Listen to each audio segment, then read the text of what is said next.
Lord, alisin mo po sa akin ang stress.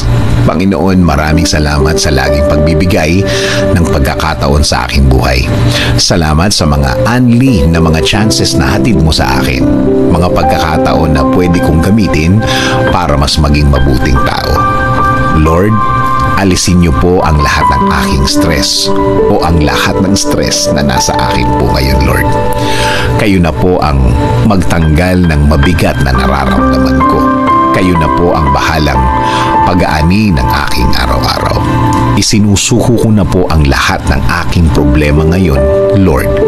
Ikaw na po ang bahala sa aking mga kinakaharap ngayon sa aking buhay, Lord. Ikaw na po ang bahalang palitan ng blessings ang aking mga problema ngayon. Panginoon, pakilagay na po ang mga bagay sa aking buhay na makakatulong po sa akin. Ilagay niyo na po ang mga taong pwedeng makatulong sa akin.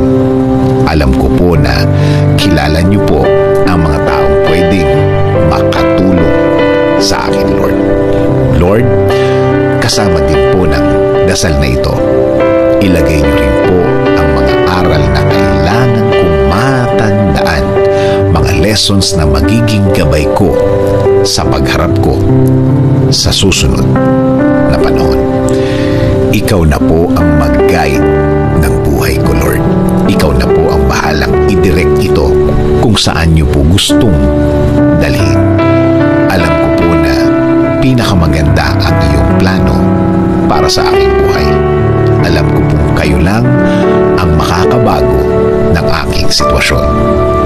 Patuloy niyo po akong i-bless na mga bagay na makakatulong sa aking mga gagawin, sa aking trabaho, negosyo, at mga bagay na aking gagawin din para sa aking plano, Lord. Ikaw na din po ang bahala sa aking pamilya. Gawin mo pong safe ang kanilang mga araw. Gawin mo pong mas maganda ang mga bagay na kailangan nilang gawin. At Lord, gawin niyo rin pong safe ang kanilang mga pupuntahan. Ikaw na din po, Lord, ang magbigay ng mga blessings din na kailangan nila, Lord. Ikaw na ang mag-lead ng kanilang buhay. Ikaw na po ang bahalang iangat at i-level up ang kanilang mga buhay.